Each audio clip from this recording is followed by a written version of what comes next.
40% podcast. I'm 40% podcast. You know I'm 40% podcast, baby. You know I'm 40% podcast. You know I'm 40% podcast, baby. I'm only 40%. Go. 40% podcast. I'm 40% podcast. I'm Jinkx Monsoon, and welcome to I'm 40% Podcast, the Futurama review podcast where a bunch of queer people get slightly stoned and talk about a TV show that hasn't been on for about 10 years. I'm Jinkx Monsoon, and as always, I have my co-host, my biological son, and one of my best friends, Nick Sahoya. Say hello, Nick. Hello, audience. Very glad to be here.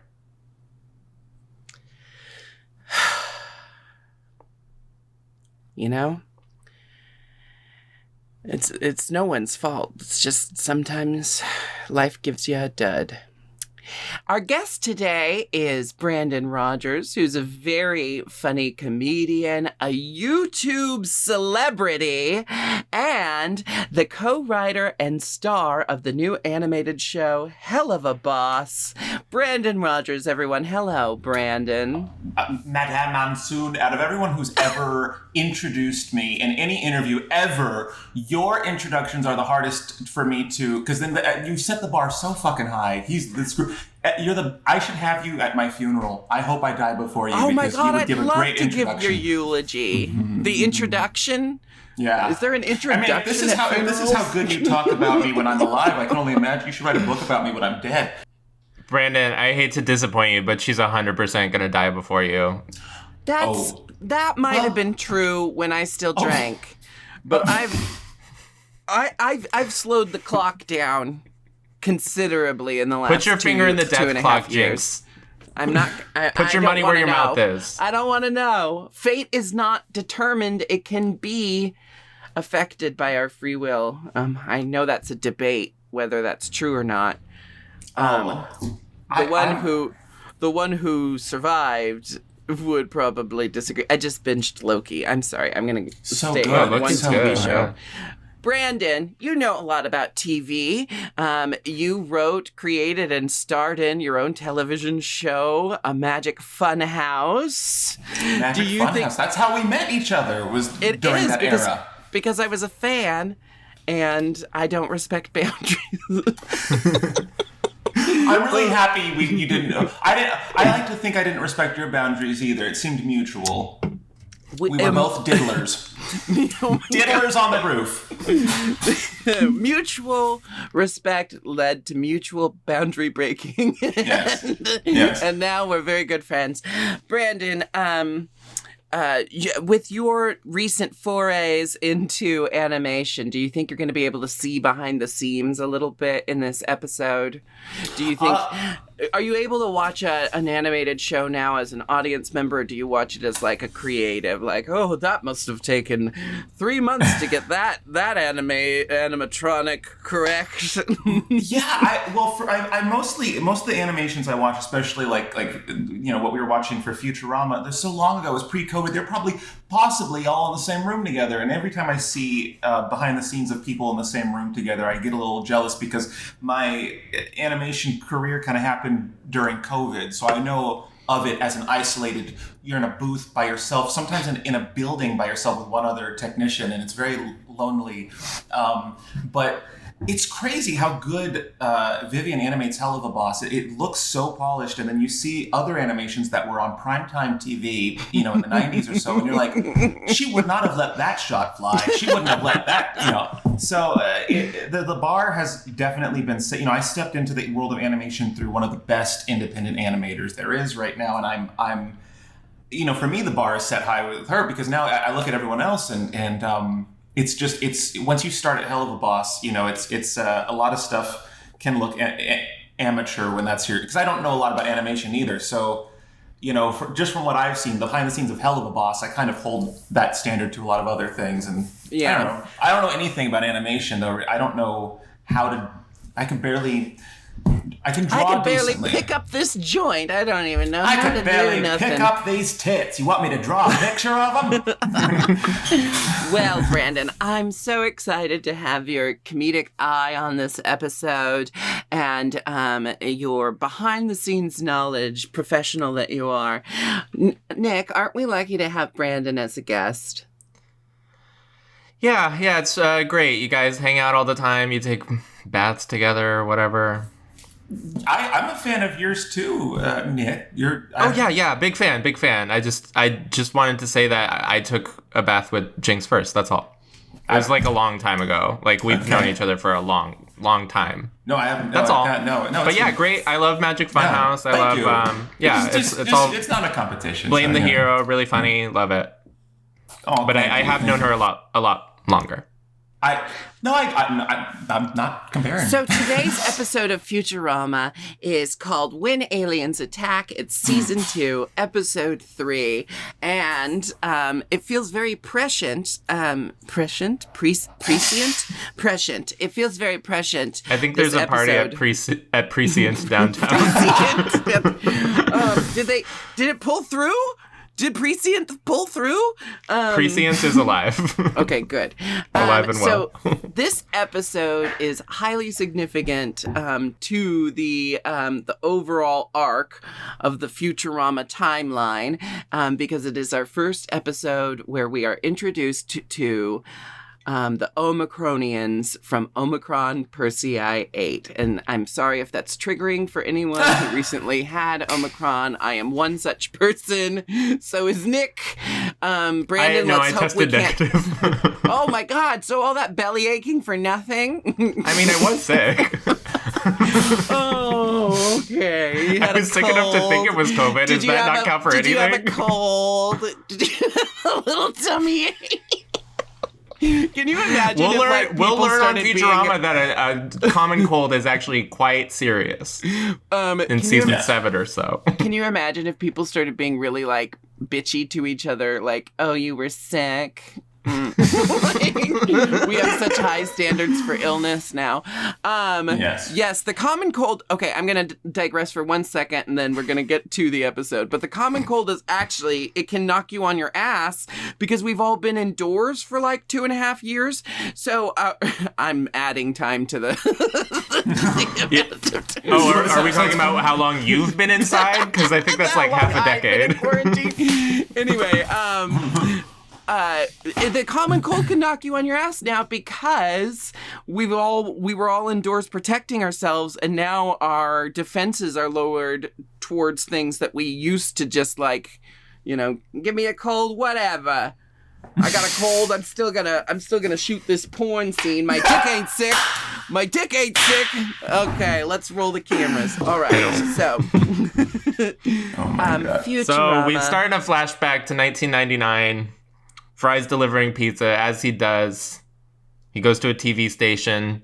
It's a Fox affiliate, so it's kind of not a TV station. And single female lawyer is on. Oh my gosh, is this a TV station? Well, it's a Fox affiliate. And we get a little glimpse of the fake show Single Female Lawyer, which is a parody of Ally McBeal. And I think it's a really good parody of David E. Kelley, who I think is the worst writer ever. I never watched Ally McBeal. My mom did, so I would see it when I would like sneak through the living room to go get snacks or something. Was it good? I've never seen it. Is it? I don't think it was good, but there's no way of knowing. But I think between the three of us, we have no idea. I think everyone watched it. But the big things I remember from it, and this was like what was the big, like everyone talked about this, is that it was a unisex bathroom or a co-ed bathroom, and the dancing baby. The little baby. Oh my God. Jinkx, can I pay you a real compliment? When the dancing baby made an appearance in the Jinkx and Dela holiday special, I laughed out loud. That was a highlight for me. Thank you. Really good little background joke. I got it. Thank Brenda, you. did you get it? I didn't get it at first. No. Yeah, I mean, and I think you. Well, I guess we just get each other's humor a little better than you and Jinkx. Nick, walk right into that. But Yes, I was watching this episode with subtitles, and I realized watching it that unisex is just you and I sex. Oh, that's nice. Yeah, I was like, I'm going to use that word more now. Brandon, yay for Brandon. Anyway, so I never watched Ally McBeal. Fry spills his beer on the Fox affiliate circuit board, and that kills that TV station forever. Which reaches light years away. Yeah, and then we jump ahead 1,000 light years, and we see that the Omicronians from Omicron Persei 8 are watching said episode, and it cuts out, and this throws them into a blind fury. Especially when they say, we now bring you 8 animated shows in a row, which really puts them over the top. Disintegrates his television. Now, I, of course, was like a kid or a preteen at the time that Fox first started doing, like, I don't remember what day of the week, but it was just a block of animated shows. I was in heaven. That was my renaissance. That was my TV renaissance. Are we the same age? I feel like we're very close in age, the way you talk about TV. A lady never tells. I'm 34. I'm about to turn 34, so we have very much. And Nick, wait, you're the same age too, right? I'm 34, so yes, you're younger than me. Thanks for rubbing it in. You could have gone with 33, and I would have maybe believed you. But Nick is my biological son, who's the exact same age as me. It's a time paradox. Time is a flat circle. Just don't ask too many questions. So. The episode in earnest picks up with the Futurama crew having a beach day. Because it's Labor Day. Because it's Labor Day, so you go to the beach with all your coworkers. Yes. Yeah. Why are they hanging out with their coworkers on their day off? Because they don't like anyone else. They don't have any other friends. Zoidberg is Zoidberg, True. so he doesn't have any other friends. Leela is aggressive, and not a lot of people put up with her. Fry's a dummy. Why doesn't Amy have any friends? She seems cool. Amy should have We friends. only see her when she's on the show. With the rest of it. Yeah. But that's the rule of every sitcom. Most sitcoms are actually quite depressing because, like The Office, Cheers, these people have no social lives outside of the people they were. That's just you can't have characters with other bubbles because then that's more budget we have to explore. It's really sad. But I would say if I saw a group on the beach, like a lobster and his little lab with the professor's lab coat, that's kind of a beachy robe. I like that he didn't sacrifice his aesthetic for the beach. I would hang out with them if I saw them. They're a diverse Speaking of group. beach outfits, I loved Leela's swimsuit with the little. It was like a blue, and then it had a little tummy cutout around her belly button. because it's the future, so you have to cut out. You have to cut out little holes. It was very chic. It was like Chanel or something. This is an episode, anytime there's anything beach related, sea related, fish related, Zoidberg gets lots of moments to shine. But they really they never decide if Zoidberg's a lobster or a crab, and he bounces back and forth this episode a lot. I don't know why that sticks with me. I don't know why it bugs me. The distinction for you is I don't think they ever call him a crab. I don't think one scuttles. time. He goes, I'm going to go for a nice scuttle, and then Lobster he moves like a crab. scuttle. But then he gets caught in a lobster cage. So please just let me know, Futurama creators. He's a crustacean alien. He's neither a lobster or a crab, but he's obviously more like a lobster. You know what? I think the writers just gave themselves an out because he's a crab when he needs to be. He's a lobster when he needs to be. He a crab? He's an alien occasionally. Alien seems to be. Why don't we focus on the fact that he's from a different planet rather than the fact that he's either a lobster or a crab? He's just a generic crustacean of. I think he's more lobstery though, right? Those are lobster claws. He's more lobstery. If he was a crab, he would have one bigger than the other. Like Krabby. One should be so lucky. So what beach are they at, Jinkx? Monument Beach. What's that like? Because in the 2600s, they elected a supervillain governor who stole all the monuments, and I don't know. And then somehow they ended up on this beach. The supervillain governor has been carved into Mount Rushmore. He looks like an evil scientist. He looks a lot more like kind of fun and zany than our current supervillain governors. Like, those people look boring as fuck. Yeah, I wish if people. Oh yeah, you gotta have a gimmick. They just wanted someone different. They wanted someone from outside. I know he's a supervillain, but I'm voting for him because he's not a politician. You know. Bender is barbecuing inside of himself, which is weird. But then he seems to be surprised when his butt gets too hot. But it's like, why would it not? I think so. Yeah. I thought about this, and I think it's because something like a fail-safe or something was malfunctioning. Like, he seems to be pretty confident with the fact that he cooks inside himself. And when you see the glowing red ass, it's kind of like a spill has taken place, and not so much like the ass isn't uniformly glowing. It's like, doesn't it look like a rash spreading on his ass? It's amazing how many problems can be solved by just dipping yourself into the water, you know? Yeah. Like, you just go into the ocean and everything's fine. Salt water. Yes. I smell salt water. Ooh, I went in a saltwater hot tub last week. It was very nice. Have you done that? What's the point? No. So that you don't have to chlorinate it as much because the salt kills the microbes. But or something. You come out all salty. Well, I took a shower afterwards. What are you, brining yourself? It was a hot tub of a building. Like, I was gonna shower afterwards. Whose either hot way. tub? Is this where a you friend got of COVID? a friend. Her name is. Well, actually, maybe. All right. A little girl got in there, so like me and two gay guys. Stop. No, I'm pulling the plug. Me and two gay guys. I'm pulling the plug. And a lady were sitting in there and talking about sex, you know, because we're fun. And like a little girl got in there with her old man, and we had to just sit there and think of something else to talk about.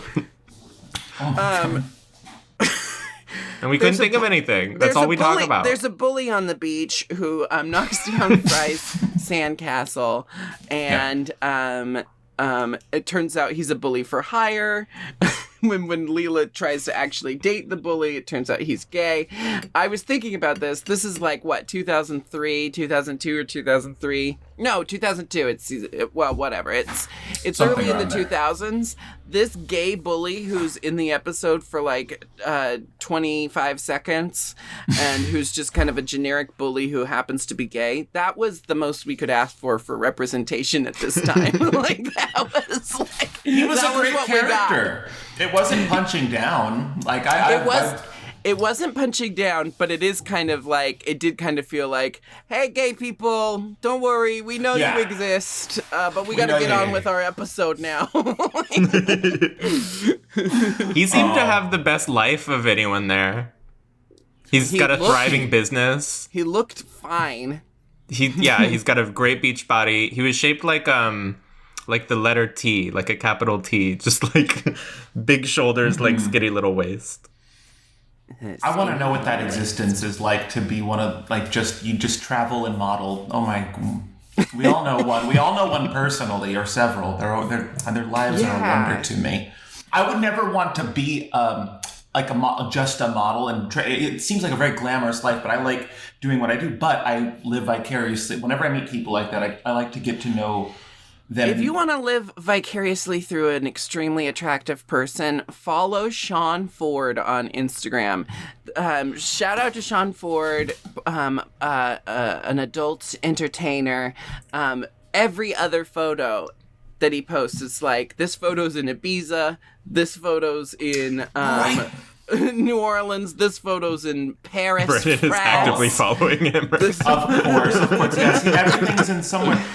It's all of my most attractive friends travel the most, and that's just how it is. And I'm not a huge fan of traveling, but I love it for them. I love being like, yeah, that is what the Great Wall of China may appear like. Do you think if you're attractive enough, you just show up to the airport and they're like, yeah, get on?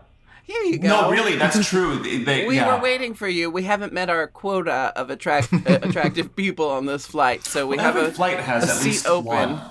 To Every Oh my flight God, has have you ever sat next to him? Have you ever That's seen nice. a really hot You pilot? can actually accidentally fall asleep on his shoulder. That's nice. And you know how you can prove it? Go to the DMV. They don't have the same service. Go to the DMV and go on an airplane. There's always hotter people on the ladder. You know? But yes, this hot gay bully. Hot bully. I feel like Hot Gay Bully is a t-shirt that we could market. Hot Gay Bully. That The is a fans good of I'm t-shirt. 40% podcast can wear the Hot Gay Bully shirt. I like this idea. So Can you put it on jinxmerch.net? we're going to have to speed through the rest of the beach happenings because we need to get to the meat of the episode. Now, Why are you the one pushing us? I'm always the one who's I'm trying the to get us to producer talk now. about the I'm episode. the producer now. You lost I know, those it's rights. dark. You lost It's a those dark privileges. era. It's like when Norman Osborn was the president of S.H.I.E.L.D. You remember that? Dark Reign. So Nibbler eats Amy's bikini. She sprays on a new one. Mm-hmm. Professor says, "Oh my!" Zoidberg can't play volleyball because of his ambiguous claws. Now you're going backwards. No, I'm just getting all the hot bits out of the beach. Eventually, Hot bits. eventually, there is an attack on Monument Beach. All the monuments are destroyed by alien invaders, and thus we are brought in to the main storyline of the episode. Probably why they titled it "When Aliens Attack." So the Omicronians invade Earth, and at this time, there's a president named President McNeil. And he Was starts that out in by relation to Tress? Probably. It's probably an Easter egg for you. There's to layers think to about these Tress shows. comes in. McNeil. I noticed that. I hear her voice as the anchor, and then I hear the word McNeil in the same She's sentence. everywhere. She's everywhere in Futurama. She's the anchor. She's the Omicronian queen. Tress McNeil is. If you watch The Simpsons and Futurama and Disenchanted, she's literally almost every female voice. She is. Speaking the of prominent Tress, female voice actor of our time. Yes. I think the anchor has one of my favorite lines that the anchor does, and she says, once again, today's winning lotto number was 4. What's happening in the future? I want to know, does everyone win? Like, Yeah. and it's just a small amount? Or is like no one playing anymore, and there's like, because I thought the same thing. I'm like, what are they telling us about the future? Like, are a lot of people winning, or is no one playing? But Or is the same person winning every day? who knows? I like how vague they keep it, though. It's up to you to decide what that means. That's good writing. Make it the audience's job to figure out what's going on. Well, they're lazy. I'm the only They're one all- not all smoking on the weed, and phone. I'm the only one not smoking weed, and I feel like a square. I've never Well, smoked why don't weed you in get this some room. weed? Don't you have weed in every room of your apartment? I don't smoke weed in the mornings anymore. What? I'm getting old. Who are you? I normally don't either, unless I'm, working. So what I like is that President McNeil is making an address to Earth to talk about what to do about this alien invasion. And his first statement is, they need to really kowtow, they need to lick boot, and they need to give the aliens whatever they want. The aliens come on to say all they want is McNeil. Give us McNeil and the rest of your planet shall be spared. And then we cut back to President McNeil, who says, as I was saying, we can't let these aliens boss us around. We can't give them whatever they want. So it's time to attack. And then he pulls in Zap Brannigan. Now, I have no understanding. I know that eventually Zap Fresh Brannigan from his will bloody get... triumph over the pacifists of the Gandhi Nebula. 25-star General how does Zap Brannigan have his position? He is so incompetent. I don't know that he's maintained. I don't know how he's maintained this leader. Look at our system, Earth bro. Army. Look at our friggin' system. All the Bush appointees, all the George W. Bush and Trump appointees still have jobs. Like, there's no accountability, man. They still have jobs. Yeah. Sean Spicer gets to go on Dancing with the Stars after lying to America for a profession. Dancing with the Stars sold its soul a long time ago. Dancing with the Stars has lost all credibility it once had with me. She's just mad because they've never casted her. I don't want to dance with no stars. You would be the star, idiot. They'd be casting me as the professional dancer. You're the new Julianne Hough. To be there every episode. Okay, so they start war with the Omicronians. Zap Brannigan does a drafting. Anyone with a ship must fight in this battle. And then he activates the robot patriotism units, so Bender has no choice but to go fight for Earth in this battle against the Omicronians. Omicronians. We get a little confuse the two universes here. We get a little boot camp where Zap is teaching everyone to be soldiers, and I think my favorite line is, "The key to victory is discipline, which means a well-made bed. You will practice until you can make your bed in your sleep." And Fry says, "Well, I'm sleeping in it." And Zap says, "You won't have time for sleep. Not with all the bed making you'll be doing." Not with all the bed making you'll be doing. Brandon, I'm realizing, because we were having such a lovely time chatting before, I forgot to ask you, are you a fan of Futurama? Did you watch Futurama when it originally aired? Yes. Yes. My family was big on that Sunday night Fox primetime lineup with Simpsons, Family Guy, Futurama.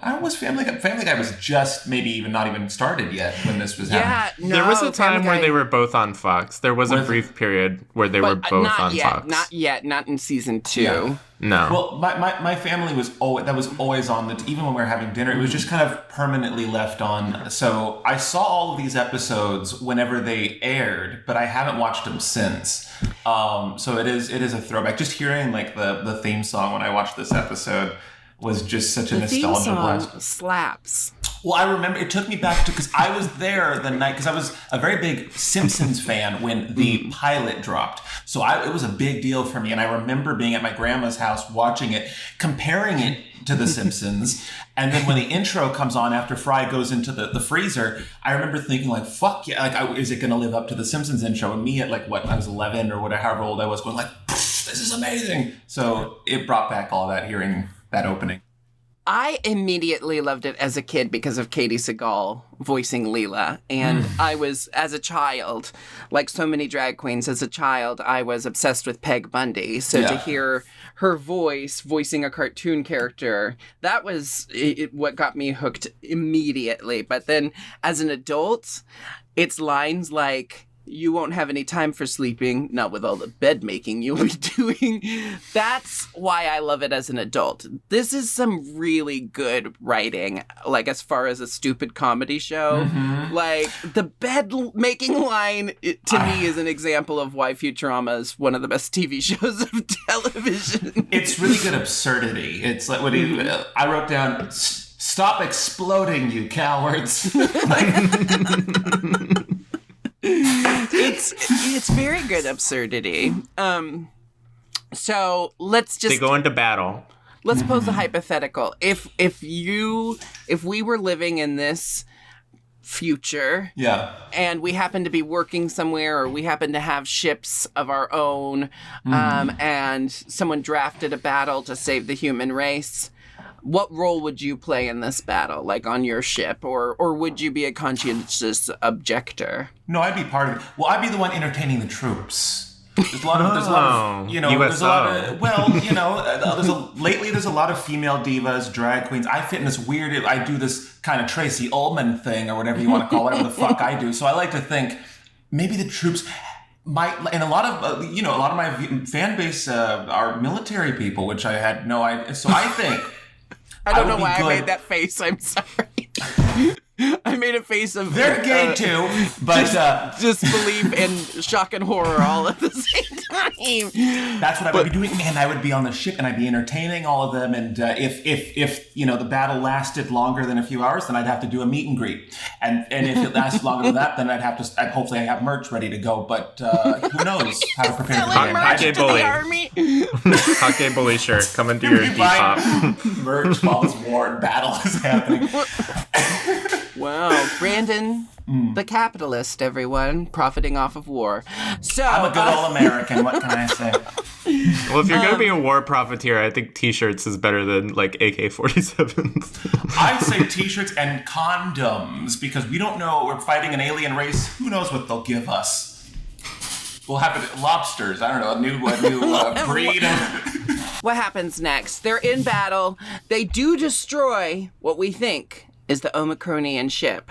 And they think they've won the battle. This is one of my favorite reveals. I wish I could do this reveal on stage where you think it's just a night sky and you think it's just stars in the sky. And then the thing the spaceship flips over and then you realize that was just the underbelly of the spaceship. I wish I could do that with a dress. Where it's I don't know, where I'm up against the night sky and you think it's just stars and it's just like the ruffles in my petticoats. I don't know. And then I flip it over and it's it's me. And everyone's like, she was there the whole time. Disneyland does a lot of star illusions. I think those are... Stars are you Disney gay? Oh, yeah. I go to Disney at least once a year.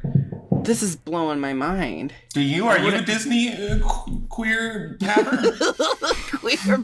Disney having queer? Are you a Disney whatever you are? A Disney they. Disney they.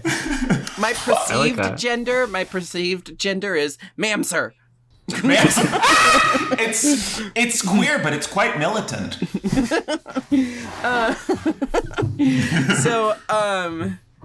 I've only been to Disneyland once, and just land, and never world. Oh wow! Oh, I thought once you meant, when I was 14. I thought you meant not Disney Ocean, Disney only on dry land. Okay, highlights from the battle. It's the Hubble telescope, funny reveal, but it still kills very many people somehow. Why did the Hubble telescope fire back? Why did the Hubble telescope look exactly like the Omicron ship? That doesn't make sense. I like when Fry says, I'm like a real sci-fi hero, like Uhura or Captain Janeway or Xena. Okay, and I actually think... It's a funny joke, but it's kind of progressive. It's a twofold joke that's progressive because one... there's the the dumb part of the joke, which is Xena, of course, is fantasy, not sci-fi. But then there's the cool part of the joke is that Fry relates to and idolizes female sci-fi characters in this moment and wants to be a lady captain, a female, a captain. Why am I qualifying it? He wants to be a captain. Pretty problematic of you, Jinkx. I like when the Hubble telescope blows up. I like when the Hubble telescope blows up and it's a parody of the Death Star explosion, except for a truck tire flies out towards the camera. Then it is revealed that it's the bigger mothership, and Leela is just like, let's bounce. I don't care anymore. If we're gonna die, we could at least do it from the comfort of our own homes. So at this point, we cut back to the president. The president is still standing firm that they should keep sending people to die. And then Zap just puts him in a bag and drags him to the Omicronians, and everyone in the hall claps. Yeah, no one stops it. And the Omicronians are just there at the press conference. Yeah, apparently they're already on Earth. They're just there. They're gonna give their statement next. I love that Lur, leader of the planet Omicron Persei 8, sees the wrong McNeil and goes, "This is not the McNeil we want," and then just disintegrates him. This is the wrong person, and then deleted. This is not McNeil. She is an unmarried human female struggling to succeed in a male's world. Maybe that's just her excuse for being incompetent. I'm still trying to get over you saying, why did the Hubble telescope fire back? Why was it designed exactly like the ship? The ship they had never seen before, because this is the first time the Omicronians have come to Earth. Do we know that for sure? I mean, one can assume... Maybe they've blown up the Earth a couple times. With all the many times Lur introduces himself to the Earth. Anyway. So... Now that pieces are starting to fall into place, Fry realizes that he's talking about... what's her name? Tammy McNeil? Tanya? Jenny McNeil. Jenny McNeil.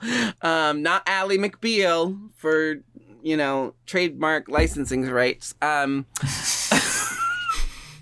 Fry now becomes the savior of the human race because of his vast TV knowledge. He has to help recreate and it's so funny because it's established in the first scene that he had never seen the show before because the TV guy had to explain what it was to him. But he knows everything about TV in general. True. He doesn't care about this show, but he knows enough about TV overall that he can fake it.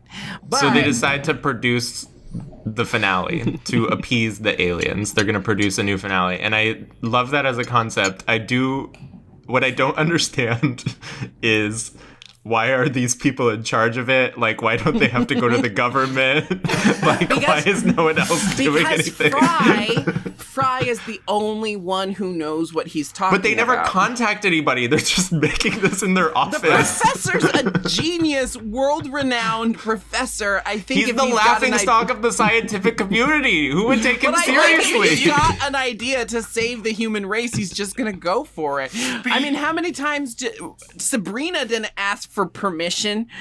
But you'd think they would get at least extras for the jury. You'd think that cardboard cutouts you get why are there budget cuts? It's to save the human race. Let's put some money into it. Because the Omicronians have threatened to raise the Earth's temperature 1 million degrees every day for 5 days. Every day, after day one. So there's a hard, fast timeline. So they're all trying their very best to save Earth with Fry's TV knowledge. Leela is playing Jenny McNeil. The professor is playing the judge. Zoidberg is playing the defense attorney or the prosecutor Ramirez. Prosecutor Ramirez. Bender becomes a camera once more. Good thing we established that in the beginning of the episode, that Bender's body can do anything we need. Fry is writing and directing. It's, they're set up for success. They are. Well, Leela doesn't want to do the part. And then... Because she disagrees with it morally. Yeah, and then Amy says, well, yeah, and you don't really have the thighs for a mini skirt. And she's like, give me the script. I love that side of her. So they start pulling off the ruse. They're doing okay. And then they just reach a point in the script where there's no more lines because Fry says Fry, there's only 2 pages of a script. Well, it took an hour to write. I thought it would take an hour to read. As a writer, I relate to that line. Me too. How dare this not take longer? So the ruse starts falling apart. They have to cut to commercial. The Omicronians are still, things are still tense. But what happens is that Fry asks Leela Jinkx, sing the song that Bender sings when they go to commercial. Single female lawyer, do, wearing short skirts and being self-reliant. Fighting for her clients. Fighting for her clients, wearing short skirts and being sexy self-reliant. From the top. Oh my God. Single female lawyer, fighting for her clients, sexy lady skirts and being self-reliant. It's close enough. We just got to move on. Brandon, thoughts on the show. Would you watch Single Female Lawyer? I would. If they get background actors, I think.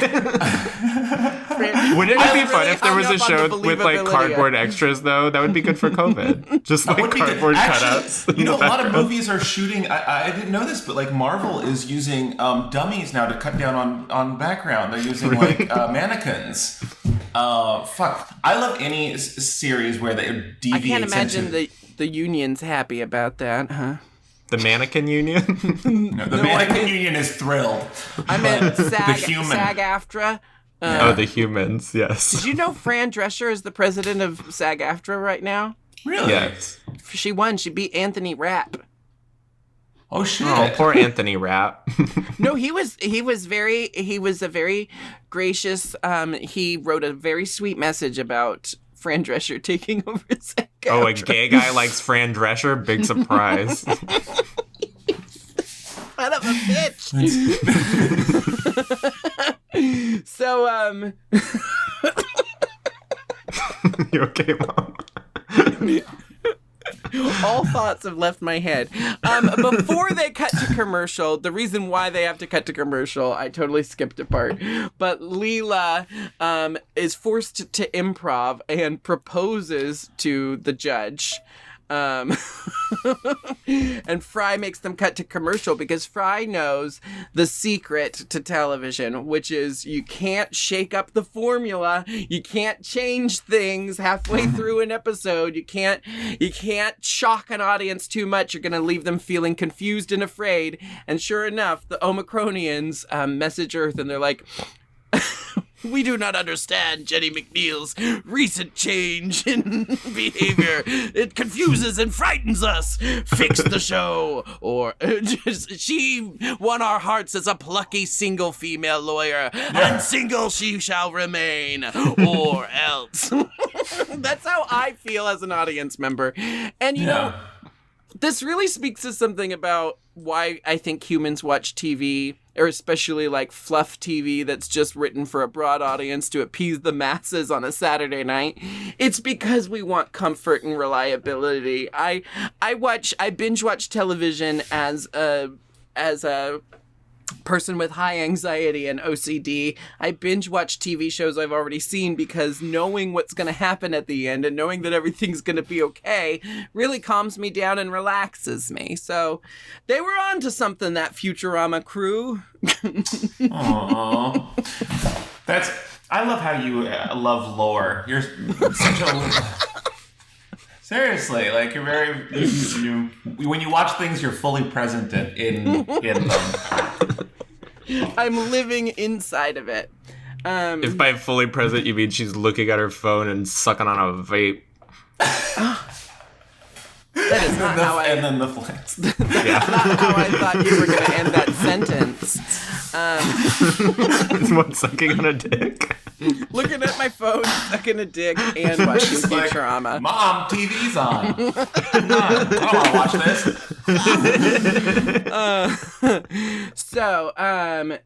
So Fry has to quickly come up with an ending that gives the Omicronians what they want and saves the planet Earth. And it's slapped together. Everything goes back to normal. I love the professor playing the judge saying, "I can't marry you, for I am dying. Cough and then die." And then he just sits there pleased with his performance for the rest. He gives a little smile a couple times whenever they talk about him. Of acknowledgement. Oh no, he's dead. He's just sitting there. It's so good. Can I just say that I think Zoidberg was the only one doing a competent job? Like Leela. Why was he the best actor? Leela kept breaking character because she was angry. The professor obviously is no actor. Zoidberg, he was rehearsed. He knew his lines. Yeah. He was on Maybe top of it's things. like he has this kind of childlike relationship with the world. And I directed a middle school play once, and some of those kids, they just believe it so hard that it's like, wow, if you were on screen right now and doing like Death of a Salesman, you'd win an Oscar. Because they're that committed. I just can't believe anyone would let you into a middle school. as it was anything back when other I than had a lip ring a cautionary tale. and you remember when I had that purple spot in my hair, and I got the gig because a friend recommended me, and after I got the gig, I met all the kids, and after I met all the kids, the like lady who was representing the school pulled me aside and was like, yeah, so you're not normally like what we would have in the school, but I think you're really good with the kids, so we're gonna do this. And I was like, okay, I thought I already had the job. Maybe if you hadn't reeked of weed. Oh, I will say, I was 20 at the time. The premiere, because we did it over 2 weekends. The last showing of the show was the night after my 21 run, my 21st birthday, going out and drinking. And I swear I got alcohol poisoning, and I had to drive to the suburbs, and I was clearly sick, and I had to meet all the kids' parents. And I think that's why they didn't hire me the next year. This reminds... Sorry, go ahead, Brandon. No, I was going to say, my first solid, concrete memory of yours, of you, it was you were doing I want to say you're doing some stand-up somewhere. I want to say you're some opening sort of stand-up. And you broke down how to properly pack and smoke a bowl. And ever since people then, do it wrong. Well, yeah, but ever since your technique was so exact about adding a little bit of hash on top, and you put some, and you layer it up like a trifle, and I remember, it influenced me, and I completely forgot that. Like, you know, in your head, you see someone and give a first impression, and then later, over years, you know them, and you forget, like, oh, they're the same. I'm like, oh, you're the guy that was on stage talking about the weed bowl. And, that's very sweet, Brandon. I knew it was you. I just made the connection. Let down my guard a little bit with you. Well, get ready to put your guard way back up, because let me know. Your story, Nick, reminds me of a friend of mine was singing 3 songs in an Easter service at a mega church, but got laryngitis and couldn't perform that weekend. And I was the only tenor one that he knew that was available that weekend. So he suggested me for this job, and it was very similar, where I showed up to this church to rehearse these Jesus songs, and the choir director was like, when Jared told me he had found me another tenor, and we got into such a fight. She wanted me to completely recreate the performance of another person, and I was like, well, that's just bad directing. There's not a lot of time to do, like, for me to learn that part exactly like how that person sang it, but I can definitely sing the song well, you know, because we had like 2 days to rehearse it before Easter. And then she showed me YouTubes of the person's performance she wanted me to recreate, and he was like a 50-year-old black man, and I was like, I'm not going to recreate this person's performance, and she was very mad. And then we ended up finding a way to get through the songs, and I performed at this mega church on Easter. I put on my most straight passing outfit, and I styled my hair a certain way that day. I still had eyebrows at the time, so I could pass a little bit more. And they liked my performance so much that they gave me an extra tip bonus, and a bunch of little old Christians came up to me that day and said, thank you for making our Easter service so special. Aww. And it ended up, like, it was this experience I was dreading, and it ended up being, like, really kind of sweet, except that I had to sit and watch the Jesus resurrection pageant. Have you ever seen one of those pageants where there's a voice narrating the story and people are just pantomiming on stage? They had a technical difficulty in the boulder wouldn't move, so the people on stage just had to keep going like, ooh, what are we going to do about this boulder? I sure wish Jesus would arrive. Like, just pantomiming. How about you, Brandon? You ever fucked an altar boy? No, but as an altar boy, I have been fucked. Strangely, by another altar boy. No, I was an altar boy briefly. If I remember correctly, I was Catholic and I went to catechism and all that bullshit. If I remember correctly, I was Catholic. Well, I remember doing the ceremonial bullshit, but it all just seems very like robes and humming from a distance. I don't remember what it was I did, but I remember being part of something ceremonial in the Catholic Church. But and they made you go into a box and talk about your darkest moments to some pervert. And it inspired the website yesfather.com. Yes, which got bought by Yes Daddy. Which got bought by GoDaddy. Which got bought by Puff Diddy. Slight side question. This episode is about a series finale. What are some of your favorite series finales? Because it's a hard thing to pull off. I think Futurama has a strong one. I just watched the Insecure series finale. It was really good. Series finale. Seinfeld is famously panned, but I watched it recently. I kind of liked it. I thought The Office ended on a really good note because they opened a lot of doors, and I thought for 1 hour of television, they sealed as many of those doors shut. They sealed all the exits. I liked it. I watched it, and I got together all my friends I used to watch The Office with almost like a decade before. Seasons 1 and 2, we'd all gather and watch The Office, and then we gathered for the finale. So I just associated with like this warm, like all of my old friends getting together and watching it. And yeah, it was. Most of the time, Seinfeld, I just remember the prison thing. I don't remember much of that. They were in a court. Yeah. Well, it was cute because they got to have all the guest stars from the old episodes come and testify against them. When a show ended back then, it was like they didn't know how to end shows back then because everyone hated every series finale. Like Roseanne's series finale was panned. Well, that one was like in a snow globe, right? It was all a book she was writing. Shit. Yeah. Blah blah blah. I really the snow globe thing from St. Elsewhere. So the thing, do you know that one? No. It was some stupid show about a hospital in the 80s. And in the last episode, they revealed that the entire show took place in the snow globe of like a child with special needs. But the thing about it is there was crossover characters. There was crossover characters in St. Elsewhere, so you can extrapolate that, like, Happy Days, Laverne and Shirley, like, Law and Order, all these shows technically take place inside that snow globe because of the crossover characters. Well, thank you for making sure I never watched this show. Not like I was planning on it. I really have to say that I think Futurama's multiple series finales are my favorite. I guess the first series finale, they didn't know it was going to be the end. They didn't know they were being canceled. But when it did get canceled after season 3, and I thought it was essentially the series finale, I thought that's a pretty good note to go out on. And then when they really did finish it, like 20 years later.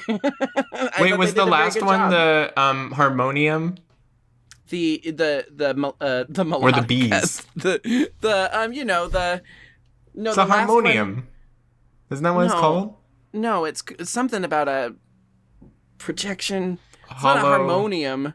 It's a harmonium. Holophone. It's the holophone. Anyway, that opera with the devil. Good. Okay, we're getting so sidetracked. Sorry, Brandon. Back to the actual episode. I love good finales. Oh my god! I hope you can bring me back to the finale of this show, and we'll do it. Do it nude because we can't get canceled after the last episode. We'll do it like Seinfeld, and we'll have all of the past guests come in and testify against us. In space court, and we're in one of those little machines, and you can just beat. Oh, great episode! Can't wait for that one. Okay, so back to the show at hand. They quickly tie up all the loose ends that were created in the improv. It's schlocky, it's slapped together, but the Omicronians buy it, and then they need a moment to discuss things around the water cooler. And Fry reveals that all anyone wants out of television is for everything to go back to exactly how it was in the beginning. Which is a very, especially animated television. I feel like animated television, they always destroy the planet every episode, and the next episode everything's fine. And I do kind of come to rely on that that's probably why I watch so many animated shows, is I just want to know that even if the world explodes, next week they're still going to be there for me. I like when the world gets saved, you see a black man hug a white man, a Jewish man hug a Palestinian, and then a nun hugs a clown. It's like these are the great conflicts on Earth. The great conflicts on Earth. So the Omicronians give the episode a C+. Not great, but Passing. But passing. And then they take off to watch a 1,000-year-old Leno monologue. So Fry has saved the Earth. Is this the first time Fry saved the Earth at this point? We know Fry saves the Earth a lot throughout the show. He does. But this is one of the early times that Fry saves the Earth, with his vast knowledge of television.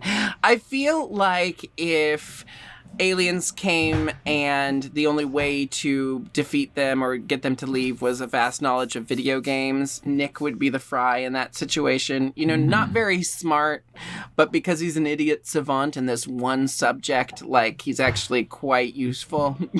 She's just mad that I'm better at video games than her. Ooh. Better is a relative term. I'm good In at the the video sense that games I I beat play. you. I'm What? good at the video games I play. You got your games. I got mine. We have some questions we always ask. Yes. We always ask our guests. Did you enjoy this episode of Futurama? I enjoyed this episode of Futurama very much. It was very nostalgic for me to go back and watch another episode. Would you watch more? Like, are you going to binge watch more of it? Yes, I was going to say, I watching this and then hearing you talk about, because I haven't seen the newer ones that they've done, the newer seasons. So I want to kind of see that, and hearing your review of how it ends makes me want to go watch it knowing that everything's going to be okay. Makes you want a hot dog real bad. Real bad. I went on a Coolidge deep dive last night on YouTube, by the way, and there are a few celebrities where anytime I see them, I can't help but think you probably saw that footage of them already. Jennifer Coolidge's one, Wendy McClendon Covey, I think that's her name. Which, holy shit, how cool was that she reposted? Oh my gosh. Brandon sent me a clip of her from the new Reno 911 special and says he felt like I'm Wendy McClendon Covey from a different universe, from a different timeline. Then I posted it, and Wendy McClendon Covey reposted it, and then I wrote to her, "I absolutely adore you," and she said, "And I, you, lady of ladies." It was And then you told me she responded immediately after she responded to the, because I took a nap right after I sent you that. Well, I gotta send Jinkx this right before my nap. If you open our iPhone and you look at the photos we've shared, it's most of the things I've sent you are things that remind me of you, and not what you think. And so I just sent that, and then I take a nap. I wake up, and both you and her have reposted it. And it made my day. But and that scene was so funny. The movie I did not care for very much, but her little bits and performances, even in the background, she was so good. I love her so much. I watched a lot more of the Goldbergs than I was actually interested in, because I don't think I'm its target audience, but I watch it for her. You're absolutely the target audience. I do kind of like just a warm-hearted family family sitcom. You remember Malcolm in the Middle, Francis's hot cadet partner guy? Oh, he was hot. Oh yeah, Do you remember that guy? Okay, I was at a party recently, and that guy was talking to me, and I'm looking at him going, "I know you from somewhere. You're older than I saw you last, but I know you from somewhere, and you used to be hot." Well, I mean, he's actually, I will say, he's still very, very good looking, but I'm like, a younger version of you is in my head from something. And I'm like, has he done porn? Has he done that? And I didn't want to ask him. And then I saw an episode of Malcolm in the Middle. And I'm like, I had a conversation with him, and he's charming and wonderful. Anyway, Brandon, my final question for you, having seen this episode of Futurama and discussed it with us, this is probably the most important question I'm going to ask, but who in the Futurama universe would you do? Probably